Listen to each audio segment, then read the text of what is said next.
Welcome to the Pro Aging Podcast. I'm Steve Gurney, founder of the Positive Aging Community.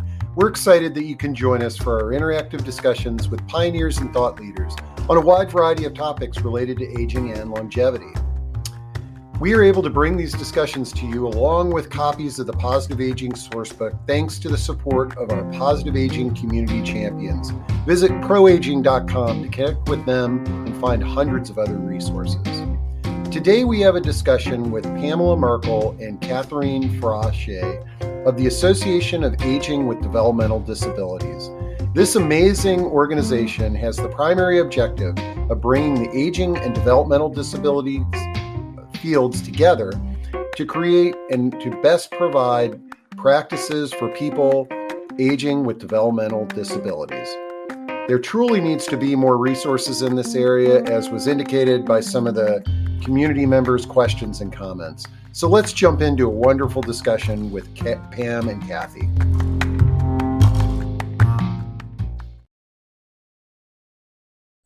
I am really excited. I've been looking forward to this discussion for quite some time. And for those of you who don't know me, I've been in this field of aging for over 33 years. And the topic of aging with developmental disabilities or caregivers caring for their loved ones with disabilities who are growing older has been a topic that has intersected my path for many years. But until recently, I didn't know that there was an association on aging with developmental disabilities. And when I discovered that, I immediately reached out to them and said, we got to have a discussion on this topic. And so we have today with us the leadership team from the Association of Aging with Developmental Disabilities, Pamela Merkle and Katherine Farache. And I'd like to welcome them to the stage. And welcome, you two. And I am really excited about our discussion today and the fact that our paths cross. But before we dive in to this very important discussion on aging with developmental disabilities, let's get to know the two of you. Let me start with Pamela. Pamela, tell us a little bit about your background and what led to your current role with the AADD. Well, so first off, I want to thank you for having us. We're pretty excited to be able to share what it is that we know, and we believe that we're helpers. So just moving forward, if there's ways that we can help you guys out there in the audience with the stuff that we're going to share today, you can always give us a call or ask questions today, which is kind of cool.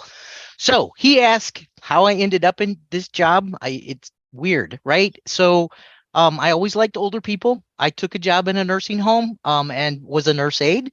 I did that and put myself through school for like 10 years in the healthcare arena. Just progressive, moved to the hospital, ended up reading cardiac monitors, which is like fishing. You got a little PVC, you got So fishermen that we'll talk about later. So I did 10 years of that. As I put myself through school, I was going to be a nursing home administrator. I had enough points to sit for my boards. My degree's in business management with a minor in gerontology. I mean, I really liked older people, right? And when I graduated, there were no jobs.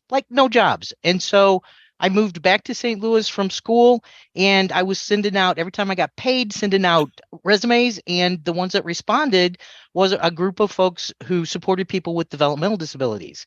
And thus, I fell into the field. So I have 10 years of pure healthcare. I have 7 years of developmental disability that was just pure, not so much aging. I mean, there was some in there. And then I've been with the Association on Aging with Developmental Disabilities as the exec for the last 27 years. I'm 63 years old. I know, it's nuts, right? It's a grand total of 44 years of experience I can bring you from the Midwest. There. I love it. The smarter one of us is actually Kathy. She's like, oh, amazing. Well, and Kathy, I see you. We already had our first question, and you stole it from me. Is that silly question? But where did Katherine get her artwork? It's gorgeous. I love it. So, Katherine, how about you first tell us about you, and then tell us about that beautiful artwork? Okay, you got it. So I kind of happened into this field as well. When I went to college, I went to Purdue University and studied psychology and criminology, criminal justice. I honestly have no idea what I thought I was going to do with that, but I did not think that it would be the field of developmental disabilities. I started looking for a job after college, and this was back in the olden days where you opened up the newspaper to look for job listings. And everything in social service, kind of as Pam was saying, social service was code word for working with people with developmental disabilities. Didn't really know that at the time, but learned that quickly. And so I took a job as at a residential agency working in a what was at that time a group home, and I didn't expect that I would stay very long. This just did not feel like a good job match for me.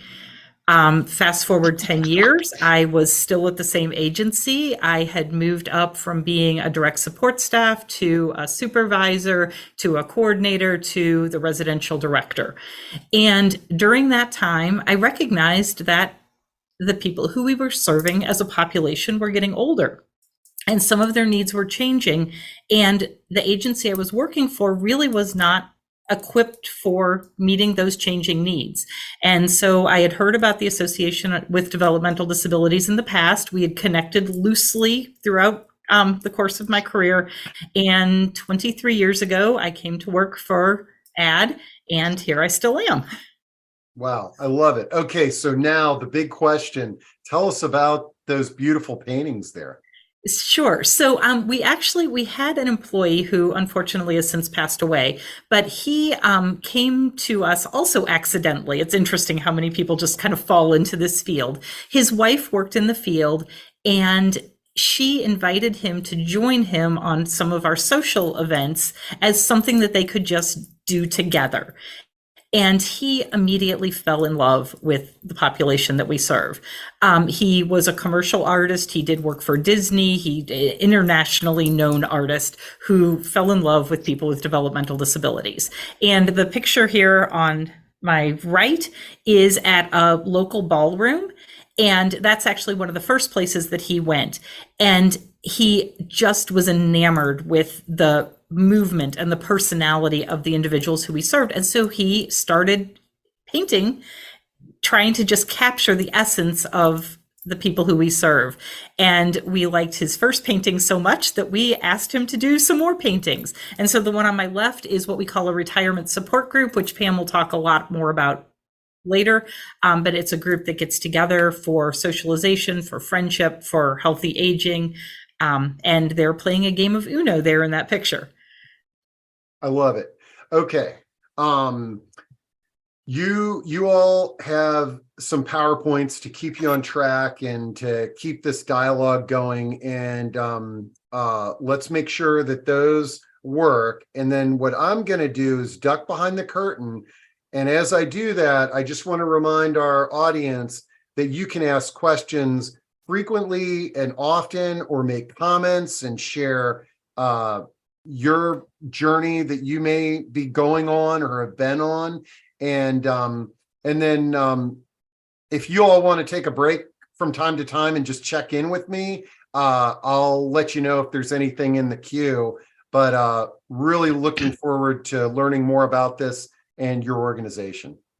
Sounds good. Thank you very much. So, Kath, that's the first slide. Cool. All right. So we're an organization that's been around for a while. There's our mission statement. It's a standard mission statement, and we follow it. But our staff actually cooked up 3 words that I want. We have a culture here. We have a flavor here. So one of the staff cooked it up, and we all said, yes, this is really what we do. In supporting people with developmental disabilities, we engage them in something they care about, right?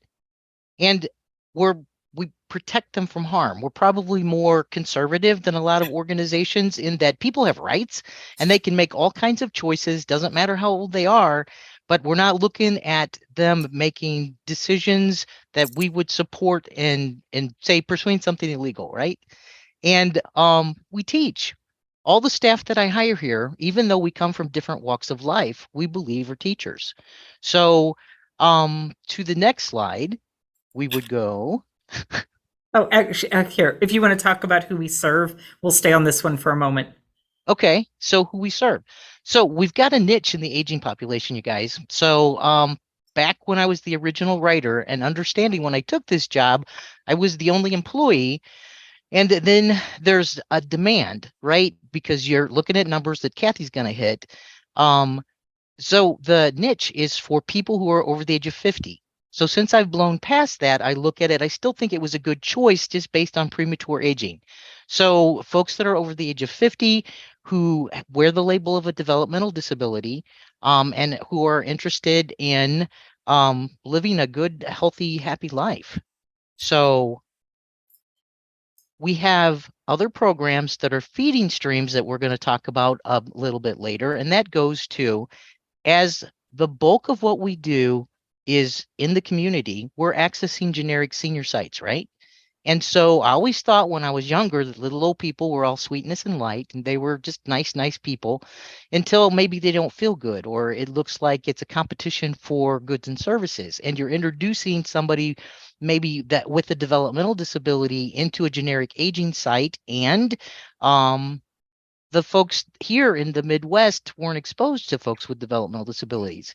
So it didn't always go as smoothly as it could. And so I needed my people to be better. I needed them to show the best of humanity and model for the community how to basically be a good human being. So in order to address that, we've got programs for younger people that are feeding streams into our senior settings. And it's kind of a hoot, because if you're running through like a sheltered workshop and you've got folks, if we're starting our retirement services at 50, they're chasing Kathy down the aisle with their ID saying, 1 more year, I get to retire in 1 more year. So which is like a demand for the service. But working on the social game is like a big deal in accessing generic aging services. Okay. So just before we get too terribly far, just to make sure that we're all on the same page with what a developmental disability is. Many times we have older individuals who will come to us and say, oh, well, I'm older and I have disabilities. And they're talking about those general age-related changes that we might all experience. But when we're talking about mental disability, it's a specific set of criteria that make people eligible for our services. Intellectual disabilities are the predominant developmental disability that we serve. And there are times that it's not understood what an intellectual disability is. And even though mental retardation is not politically correct language these days, for older individuals, sometimes it's what's understood. And so, you can try to kind of talk around it. You can try to give examples, and sometimes it just takes saying it used to be called mental retardation, and then, oh, okay, I understand. But sometimes until then, the connection is not made. Other developmental disabilities include cerebral palsy, autism, which is an incredibly growing field. And when we look at the autism spectrum, there are so many people who fall under that diagnosis who maybe have never been diagnosed. When we're looking at the older if someone behaved a little bit differently than others around them, or learned a little bit differently than others around them, or interacted a little differently than others around them, they didn't necessarily receive a diagnosis for that. People just looked at them as different. So we're seeing a lot of individuals who were never actually diagnosed, but who clearly would fall into the realm of having a developmental disability. Down syndrome, epilepsy, severe learning disabilities, and head injuries. These disabilities need to affect 2 or more areas of the individual's major life activities, and also to qualify as a developmental disability to have manifested prior to the age of 22, so during the developmental years. Overall, this is a relatively new population that we're looking at. When we look at the growth of the population that we serve, and the picture in the corner, by the way, is the person who is the oldest who we're currently serving. This is her celebrating her 85th birthday. In the 1930s, So close to 100 years ago. It's getting kind of long ago at this point. But the average life expectancy for a person with a developmental disability was only 19 years. And many died in early childhood. But 19 years was the average compared to an average life expectancy of 60 years. We are currently approaching people with developmental disabilities having similar life expectancies to the general population. There's kind of just an overriding, typically, the greater the disability, the shorter the lifespan. So there certainly are some individuals, because of their diagnoses, who do not reach those life expectancies. But currently, we're looking at a life expectancy being 70 years compared to a general population average of 77. So quickly approaching similar. Particularly when you look at Down syndrome, which the view is that a person with Down syndrome ages at about 20 years faster than the general population. So when you look at physical changes, when you look at cognitive changes, you're accelerating that by 20 years. In the 1930s, a person with Down syndrome typically did not even live to be 10 years of age. Today, they're living into their 50s and 60s. So just looking at that change is fairly remarkable. When we look at the population in general, according to the 2000 census, there were over 600,000 people with over the age of 60 who were living with a developmental disability. And in the next 7 years, this is expected to be doubled to 1.2 million, and that's as the last of the baby boomers reach the age of 60. So we're going to see a spike in numbers, and then we'll start to see a decline, but hopefully not a decline in life expectancy. So this need is why the Association on Aging with Developmental Disabilities was founded, and Pam's going to talk a little bit about the agency's history. Yeah, so I mean, obviously you guys are seeing the need. If we step back in time, like in 1988, there were some folks that were really kind of worried. And actually, I mean, so one was funder, but they were mostly out of the aging world because the folks with disabilities were starting to hit the aging services and the aging guys didn't know what to do with them. Right. So so in 1988, there's 4 agencies that got together. They said, ooh, this is a problem.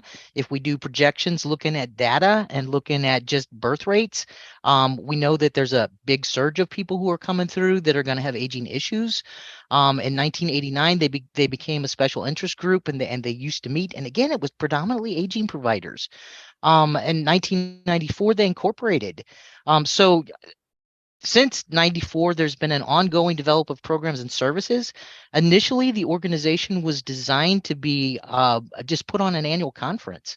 So bringing the aging and DD world together. So I still hold that mantra in my head that we bring the aging and DD world together to be able to provide the best services possible to support our folks who are aging. If we look at guiding principles, that actually is more like a Kathy thing. Okay. Does anybody have any questions before we continue on?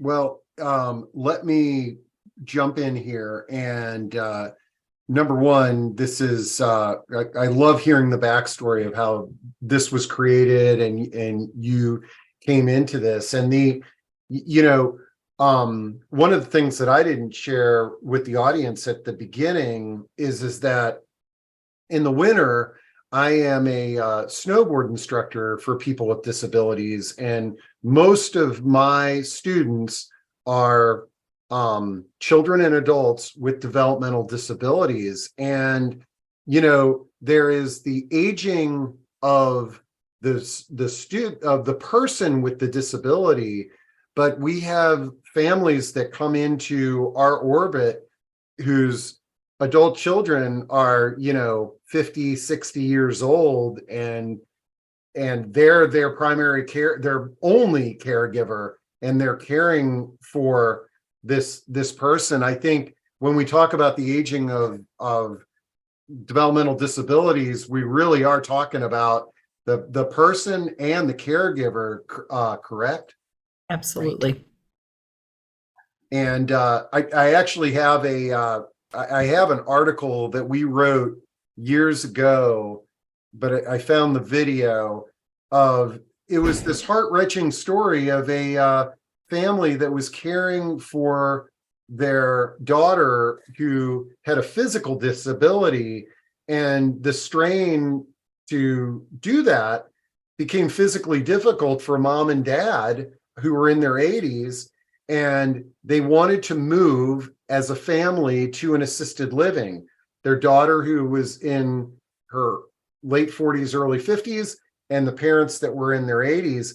And they had a heck of a time. Granted, this was 10, 15 years ago, but they had a heck of a time finding a place where they could all live because of the differences in their age. I hear that happens here too. I think that we as providers, we just band together. We find the back doors that open up opportunities that people can access their community like anybody else would. And so when we're presented with a barrier, there's always a workaround. I You know, love it might take a bit, but there's a workaround. I love it. So all it right, kind of go ahead.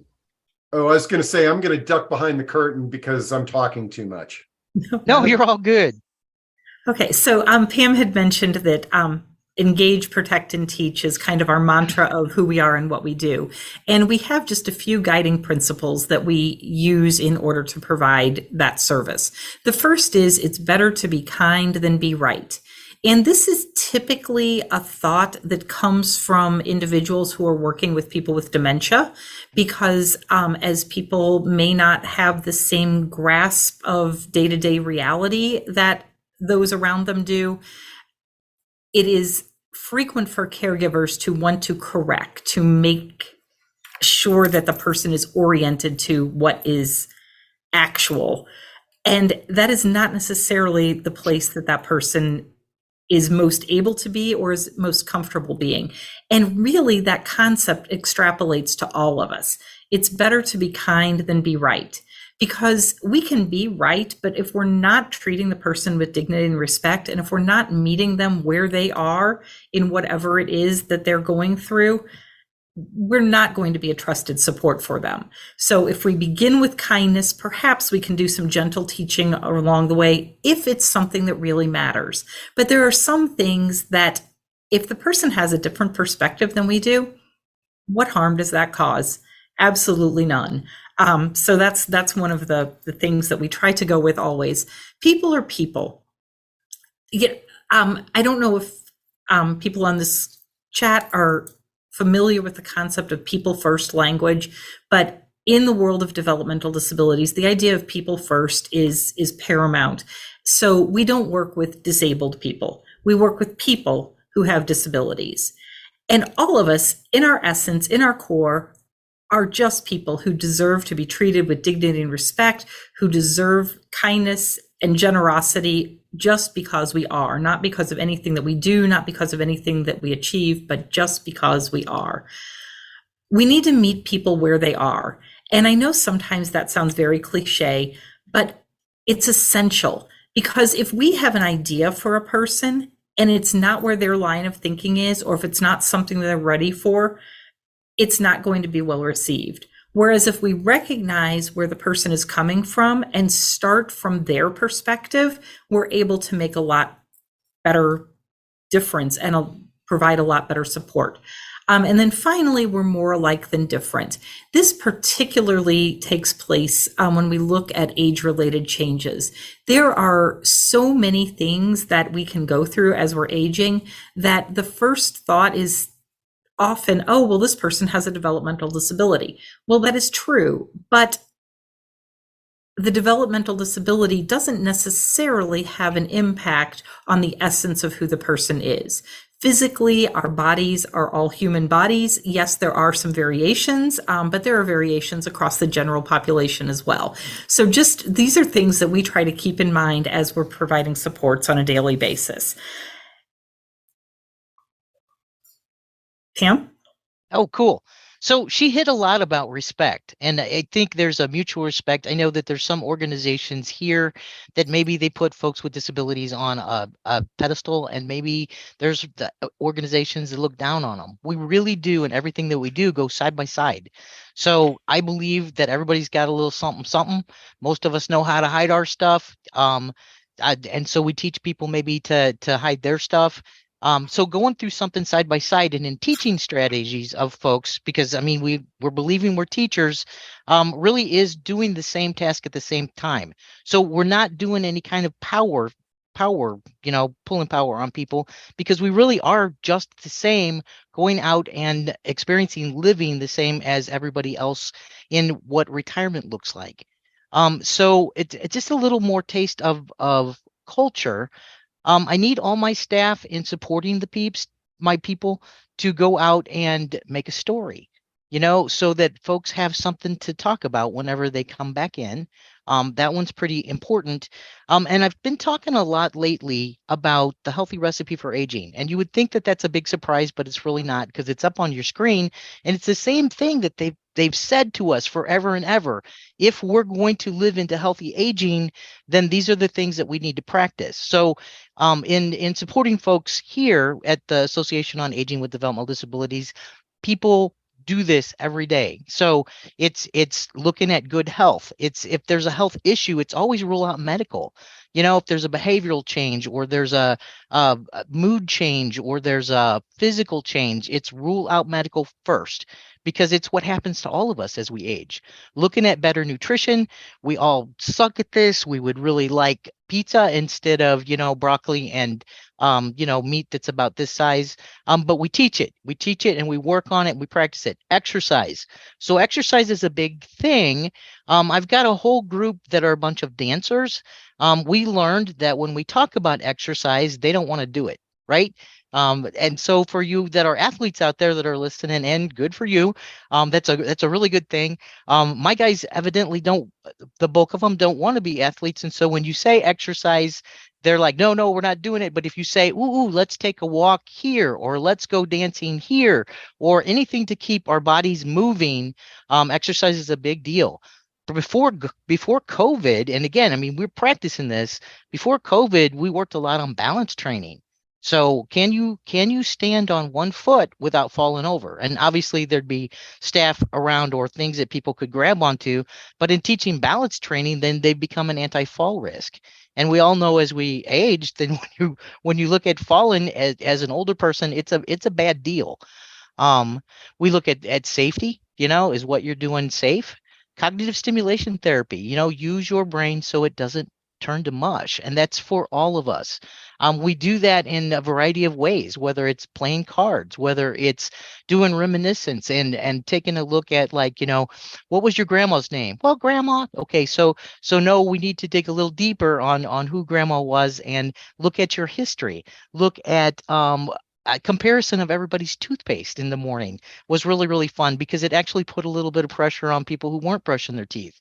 To anything that's going to stimulate somebody's mind, anything that they can learn, that they're interested in, we're going to support. Socialization, big deal. Lots of stuff that's coming out that's about socialization and isolation. I'm going to hit some projects that we've got going that address each one of these with a different thought. So across the nation, if you're looking at things that are successful, that have these concepts in them, I'm going to fill you in. So socialization being a big deal, to link people with each other, to develop friendships. Side benefit is, I mean, we operate kind of as we feel like a family here, even though we serve over 200 people. We feel as a family, and we worked really hard to build links between people. It benefited them during COVID.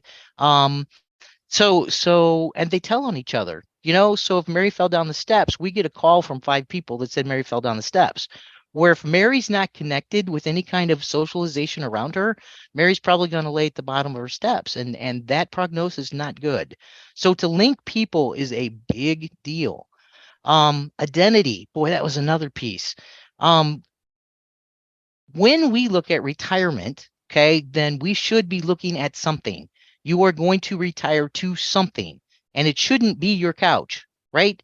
So to retire to something, we started off, the guys named themselves, and this is for the people over the age of 50, they named themselves senior hotshots, and that really became a big deal.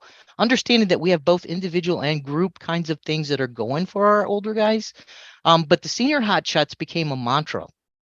And as they progressed into developing their friendships, then they invited other potential senior hotshots into whatever it was that we were doing.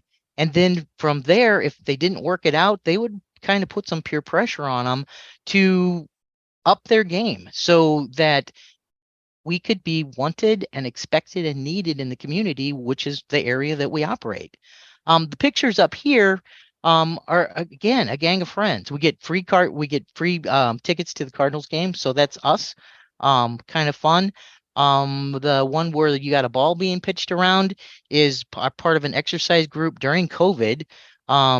So where everything was shut down. So they're finding there's a lot of new information in catching and throwing balls that helps also sequence out how it is your brain works in order to keep it sharp. So been up in our games on that too, and we just don't call it exercise. And then you see a gang of people who are friends. This past weekend, there was a group of folks that walked the Mature Mile in Forest Park, which is our biggest park in St. Louis, where you had pre-COVID 1,000 seniors that turned out, and everybody walked the Mature Mile. Which was pretty cool because it was all walks of life, including us. And again, welcome, wanted, and desired. Pretty awesome. So from the senior hotshot piece, when you look at identity, I needed folks to talk about, I want to be this, or I am this. So in building up identity, then my staff support people in practicing skills so that they can say, I'm an artist. I make hats for newborn babies. I'm a bowler. I'm a gardener. I'm a golfer. I'm a fisherman. I don't care what people are. They can be anything that they want to be, but just be something and then sing about it. Develop those skills so that the folks can be independent and back away from us and be able to go fishing on their own. Like and it takes a long time to teach skills. I mean, initially, say looking at the whole fisherman gig, and that picture went all throughout our organization because she's pretty proud of that bass. At the bottom, I am a fisherman. You can see that she still hasn't progressed from taking her gloves off because she's not excited about touching the worms. I think this year she'll probably take her gloves off. We've got another guy who's going to the park and fishing independently, but hasn't gotten the skills yet to unhook the fish. So he's approaching people and say, can you unhook my fish? But it's to teach the skills that they can sing about in retirement besides being a senior hotshot. So I don't know, kind of cool. The next steps, and then I think that we're supposed to tag you into a break if you guys have questions, is to talk about the specific programs that we have, the concept behind them, and why they existed and what they did. So do y'all have questions? We got a great question that came in, and I'm going to drop it in to chat so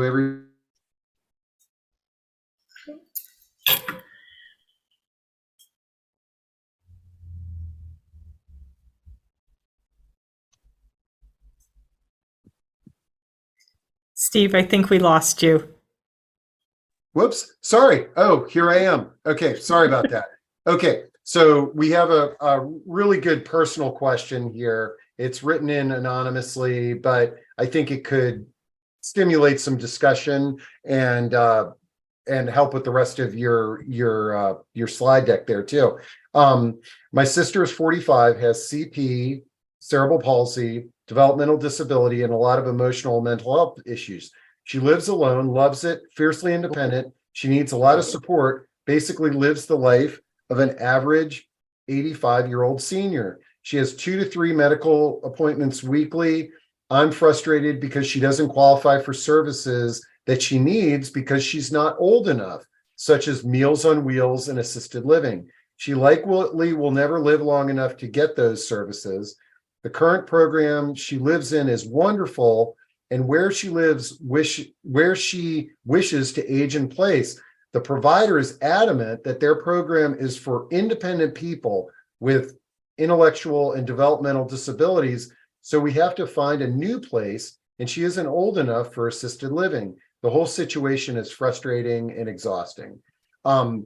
So I wanted to verbally share that story for us to brainstorm solutions. but I also dropped it in there. And so if folks have any ideas, my one question for the person that asked that is, can you share where the geographic region where your loved one lives? That might be helpful in us helping you Yeah. identify some resources.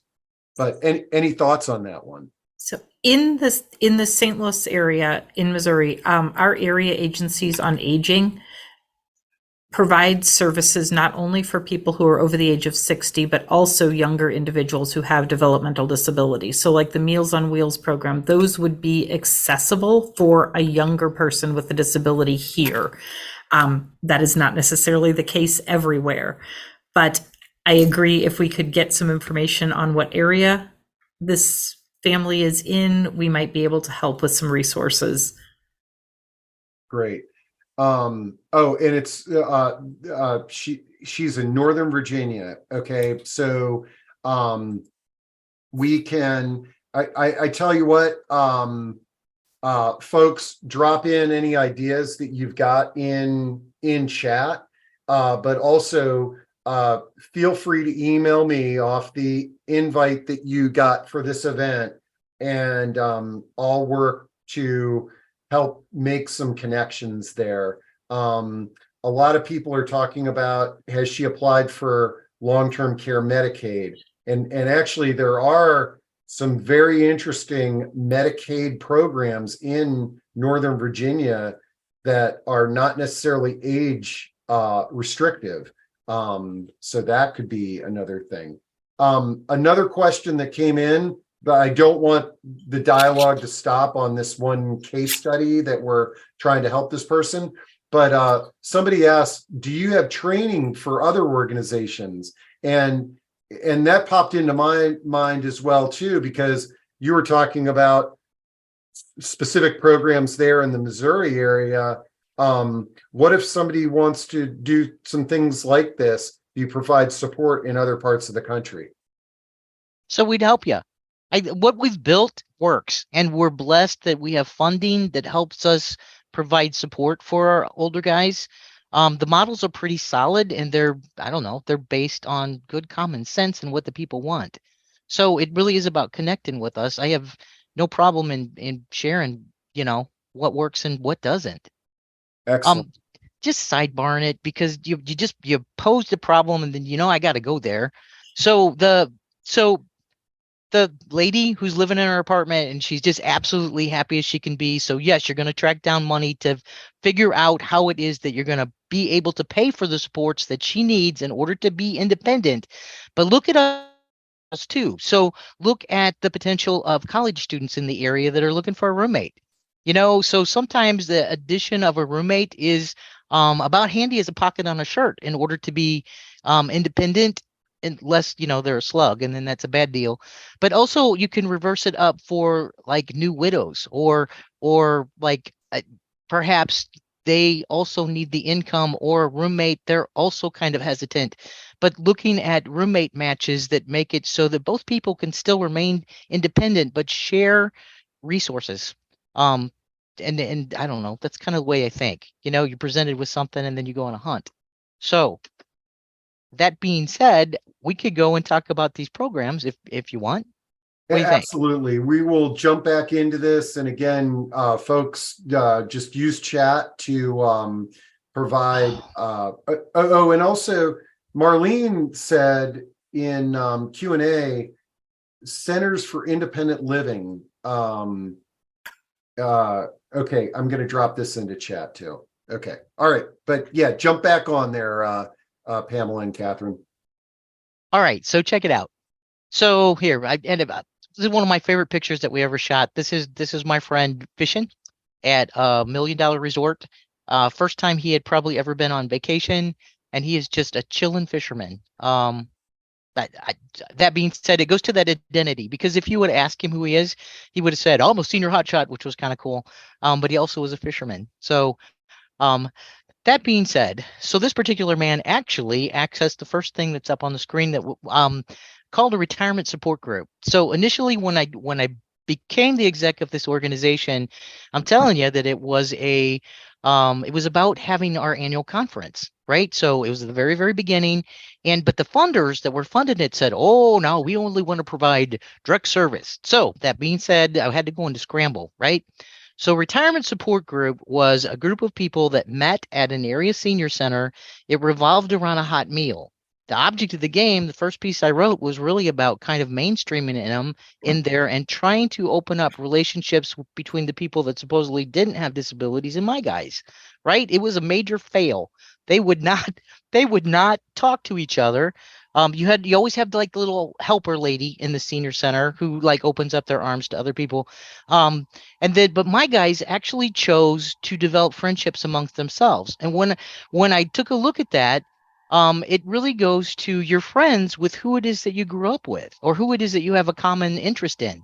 Like my friends aren't necessarily people who I don't know, spend a lot of time inside. My friends have to be mover shakers, and here I was sitting by this fellow fishing. So my friends are more action packed outside kind of folks. So to develop a friendship, it's about putting people together who have similar backgrounds or similar interests. As we all age, of course, the common conversation really goes to what? Health. Oh my God, I stubbed my toe, my knee hurts, my back hurts, my whatever. And so those conversations in the groups were fine within the folks that typically attended there. Um, but it actually then triggered developing friendships amongst the people that I got to support for the retirement support groups. I really wanted the original design to be the opening shots of the old TV show Roseanne, not the new one, but the old one where you had, again, I thought it was a good snapshot of Midwest human interactions, of people who were laughing, people who were cranky, people who were um, setting somebody up. And I wanted to see all those flavors because all my guys, when I first started working with them, looked at their laps, answered yes to everything, and sometimes cried. So I don't have that anymore. I really do have the opening shots of the old TV show Roseanne, because they're action packed and on the move. So and a huge demand for service. So that's a group gig that goes at a generic nutrition site, 1-to-4 staffing ratio. We walking into an aging site. We are on top of our game. We're in a helping position. Again, we want to be wanted and needed and treasured when we come in.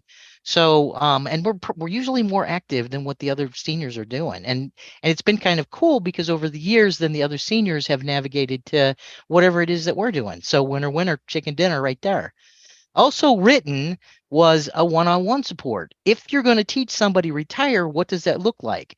So initially, the guys didn't have a clue on what it is that they wanted to do, and there was and so it was really an exploration kind of thing. Do you like art? Do you like being outside? Do you like being with people? Do you like not being with people? Is there something you did in your past do in retirement? Let's look at where all the other people with gray hair are and let's go try out some of those things. So the one-on-one support models have been kind of fun. And they also, remember I talked about that healthy recipe for aging, because we need and want our guys to live into healthy, long, healthy lives. And so in order to do that, it really is that exercise and good nutrition and all the things that are going to make us live into healthy stuff. So 50 and up, one-on-one and group models. Those are in 3 counties. So St. Louis City, St. Louis County, St. Charles County, that were funded for those services. The Circle of Friends project, boy, this was cool. There is a great man by the name of Dr. John Morley, who is a international speaker, who is linked with us, who's absolutely lovely. And he had some friends in Finland, right? So the guys in Finland were working on an anti-loneliness model program, and it hit about the same time as COVID came. So the object of the game was to bring people together to develop friendships based on a task or common interest, right?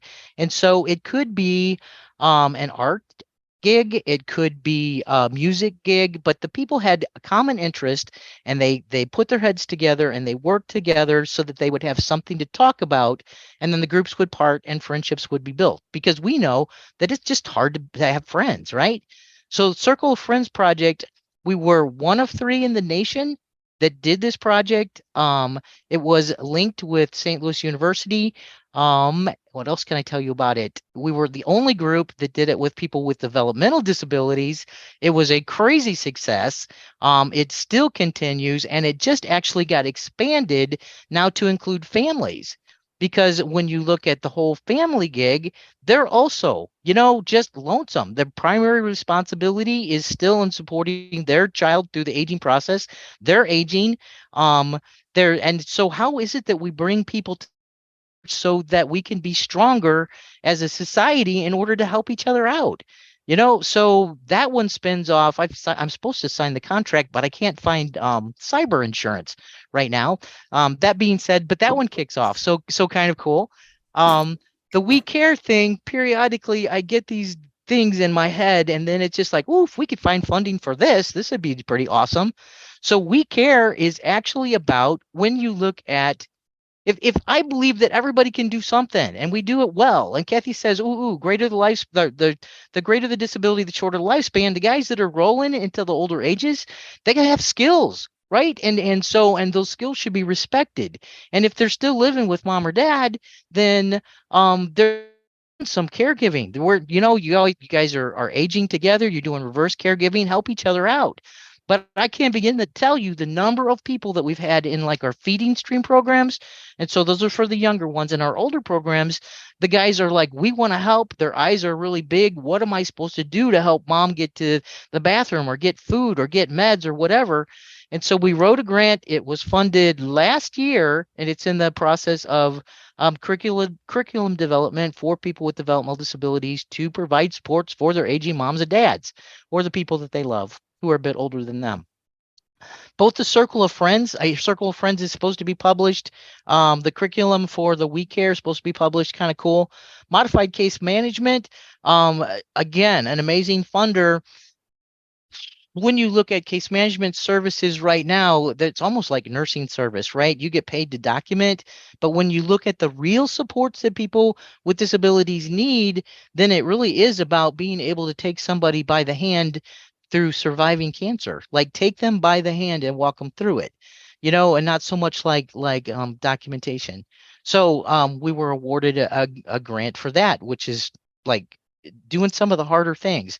I have people now who have hearing aids. I have people now who are surviving cancer. So I hired old school case managers that retired, right? Snatched them up, and have some nurses that are working that project. So it's pretty good.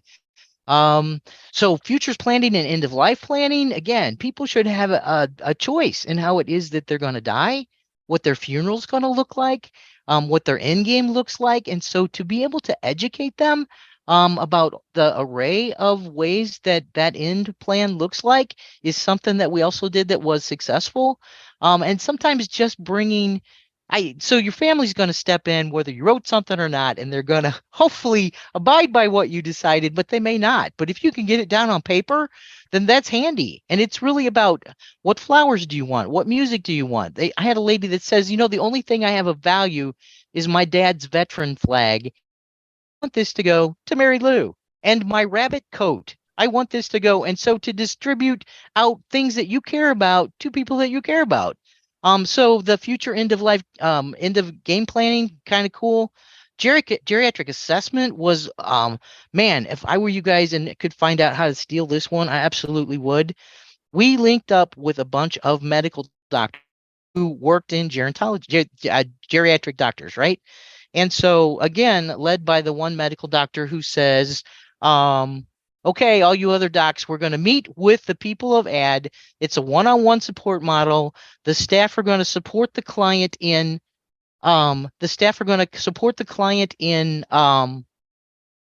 this non-invasive, full-blown geriatric assessment, right? And so our staff went in. We worked with the doctors. The doctors evidently came in kicking and screaming. Boy, they did not want to do it. But our guy had a lot of pressure, and we got a grant for it. And it was the most amazing experience in the world. One of the things that ad staff were able to do were open up communication corridors for the doctors, so that when the doctor asked a question and the person didn't understand it, we did an interpretation and the doctor learned. The next time that we met, because it was a series for a year that we had lots of folks, the docs identified stuff that wasn't identified with our guys, like heart murmurs and problems with their feet and gait, and all things that we could help the person fix, to do that healthy long-term lifespan stuff. Pretty cool. What ended up happening, because now there's a line of docs that were coming to work with us, then and A, they learned the language. A, they loved the population. B, when they moved away, I still get calls from across the nation from docs that we worked with that project years and years ago that are either seeking resources or singing about their project. So any kind of expertise that we can develop in aging with disabilities, we won. Like it's cool, linked together. Life review on film, aging concept, also life booking. Again, who are you? Identity piece, where did you come from? Life review on film for us in Midwest were the little old ladies that were sitting in front of a video camera and saying, well, when I was young, I did this, and telling their life story. And it was like something their grandkids got and they played at their funeral. And so awesome, awesome. Our guys did that too. Modified piece in it that went to, we showed our guys walking and talking and getting a drink of water and following a simple direction. So I used it kind of as a shield also. So not only did our guys have a video where they told their story about their life, but whenever there was some kind of an insult, like they had a stroke, or we had a guy that had sepsis, he's laying into bed. He says, I can't move. I can't get up. I can't whatever. Staff brought in that film of him jitterbugging at the Casa Loma like 2 months ago, and the occupational therapist looks at it and says, get up. So we used it as a shield to for medical folks to get to baseline on who it was that our folks like really were, who the core of them were, and to help them get back to where it is that they were. Okay, so I was talking, somebody came in and said, ooh, 10 minutes. All right, that being said, we have some feeding stream kind of things, and that really goes to our guys needing their social games upped. If they spent a lot of time isolated with other folks with disabilities and expectation that you really do need to have a clean face and keep your pants zipped and your clothes in order whenever you're interacting in the community, then we have like a big deal in order to try and rectify that before folks get into the aging world, and then they're automatically looked down on. So we don't want that. Social club, cool, huge extra program. And social engagement, people starting at 21 and up. Challenges Unlimited was a spinoff from the Y. That one is about exercise. We have we're a Medicaid waiver provider. I'm really good at it. Again, that one's 16 and up. Purchase of service, same thing within the Department of Mental Health. We have private pay contracts, education. We do a lot of it. That actually then brings us to the annual Aging with DD conference, which is kind of hot again, you guys. So that being said, it is May 15th and 16th. It is our 32nd annual Aging with DD conference. It is what is it? It is about some of the things that happened to us this year. So there's a committee of people that get together and say, holy moly, what happened that we could bring speakers in to teach. So this year's big thing has been like we had some people die. So they're fatal 5. There's 5 pretty generic reasons is that people with developmental disabilities who are aging die, and how is it that we can ease that out. There's some death and dying components. Hoarding is big thing this year. Bed bugs, big thing this year. Looking at Down syndrome and dementia, big deal, rearing its head. Take a look at the brochure. Y'all can Google it. Website is on there. I think it's pretty hot. Like I said, it's 2 days. It is in St. Louis. It is also virtual. I don't know. Really proud of what we do. High demand for the service. I do want to give a shout out, because if you guys do duplicate any of these programs or have an interest, big shout out to my board of directors, because without them, we could not move forward on what we do to support people who are aging with disabilities. We get huge support from the St. Louis Office for DD Resources. It is a Senate 40 board, also joined by the Productive Living Board and the Developmental Disabilities Resource Board. The Missouri Plan are the guys that are funding the teaching people to be caregivers for their moms and dads. The Merrick Mission Foundation are the guys that stepped up, a generic aging agency. So, I mean, we get funding from both aging and DD to do old school case management. Looking at the Seniors Count guys, that one also came initially from generic aging agency, the Seniors Count. here in town. Our newest one is the St. Louis Area Agency on Aging. And that one really is a circle of friends and for the caregivers, for moms and dads, to bring them together. And then state of Missouri is hopping right now. I mean, we've got some new leadership that's coming out of AADD. I can't be prouder to see what this do. I don't know. It's kind of it's who we are, you guys. So if you need help, give us a holler. If you're interested in looking at our conference, man, join us. So you're welcome to be part of our ad family. So that's what I know. How's that? All right. That was great. And I am looking at the clock, as you had alluded to, and we are close to the top of the hour, but I really want to keep our discussion going because we've got some folks in the audience, and I've tried to cut and paste the challenges that they're faced with, and as either talking points or and I really appreciate people jumping in and making suggestions and various resources for some of these very challenging family situations. But first off, you all are the American Association of Developmental Disabilities. So your headquarters is in the we're the Association on Aging. Association of Development. And while you've got specific feet on the streets programs in the St. Louis areas, people from all over the country attend the annual conference? Absolutely. Yeah, we've even got folks coming from Canada. One of our presenters is coming from Brazil. Last year, Great Britain. So predominantly United States, though, and predominantly Midwest, because we're not very good marketers. No, you're great. So, but some of these heart-wrenching stories that we've been talking about, and that we'll try to address here with our time remaining. These families and individuals can they give you a call and brainstorm about solutions? Sure. Okay, that's great. Sure. So, the disclaimer. Go ahead. Oh, I was just going to say, I'll put our phone number and an email address in the link, and you can certainly also reach us through our website. Okay. So the disclaimer on that is we only know our piece of the elephant. Okay. Right. But we do have the ability to think, and we can talk about what's happened in our region, and maybe that will help you. And I think the reason that I was so excited to have y'all on is that we know and we can see here by these real life stories that this is a real life challenge, and there's not always an easy connect the dots resources because of the person's age, the housing that they may have been, and the living situation that they may have been in is not suited to take care of the age-related changes. But more importantly, I think what I expected to sort of happen in this dialogue is also the changing needs of the caregiver. The caregiver that has been caring for their adult child for years is now at an advanced age and may not be able to physically do what they did before.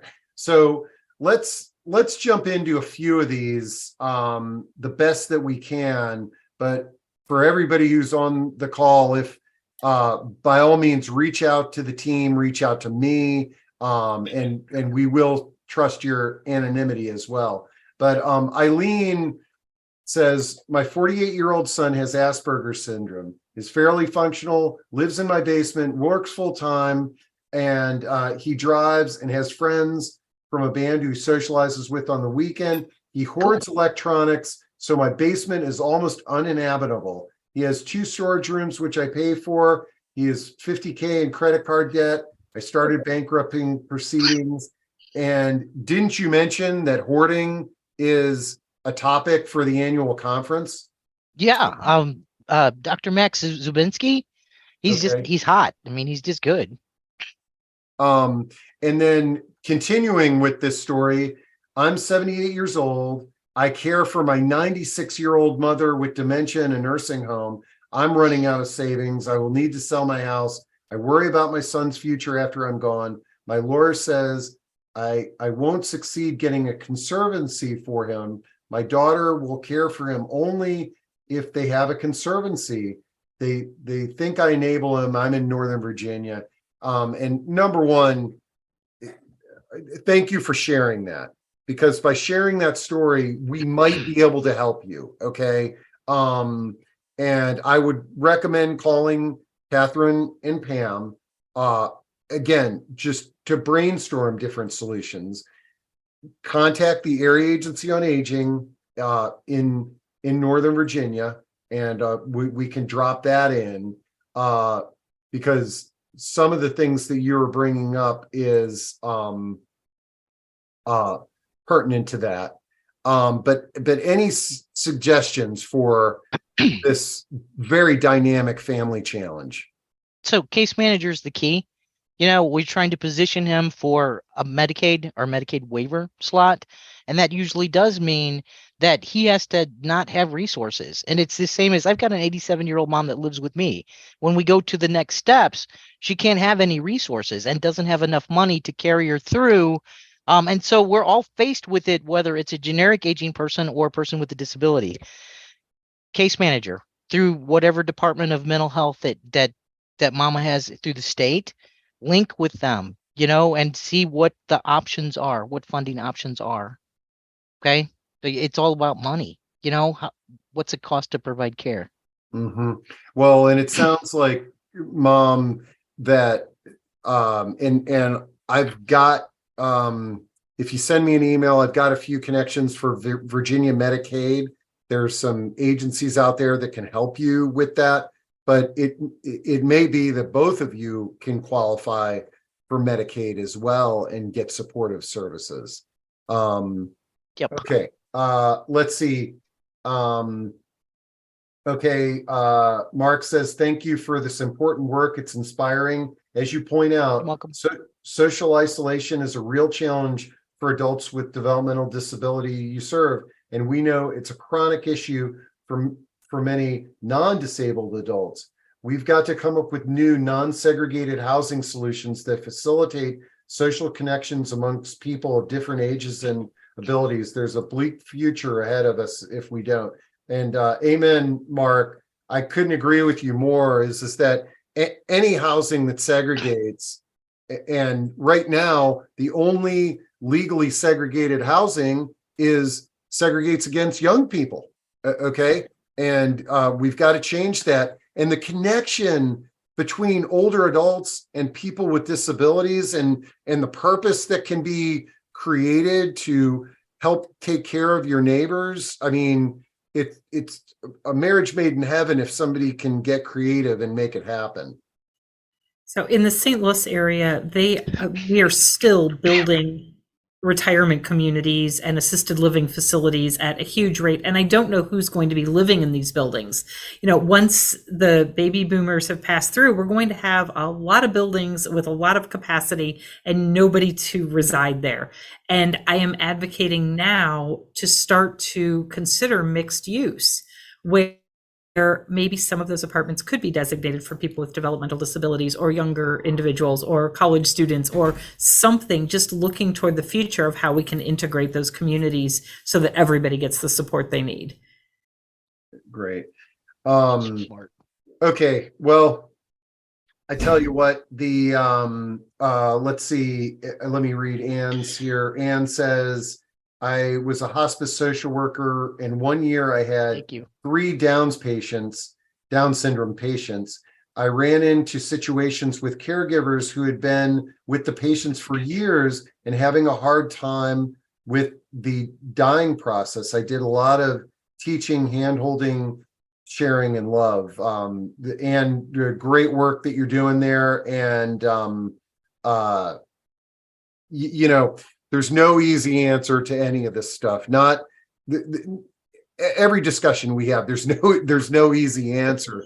But what I found is identifying where a community's at. And that's what I think I wanted to really do with Katherine and Pam is that for those of you who are out there who have loved ones with developmental disabilities, And if they're living, they're all growing older. Remember, folks, we're all growing older at the same exact rate. People over 55 are aging the same rate as somebody 45. But identifying this community as a starting point to brainstorm and create solutions. And the thing that I love about what you've done is you're a national program that you've got this laboratory where you have created grants that are helping people on the street that nothing's easy, but they could be replicated. And so like if you're inspired by this and you're thinking about, you know, wow, it would be great to have a program like this in Baltimore, it's sort of like reach out to these folks because they've got the roadmap and it's going to make it a lot easier to get grant funding. Let's see.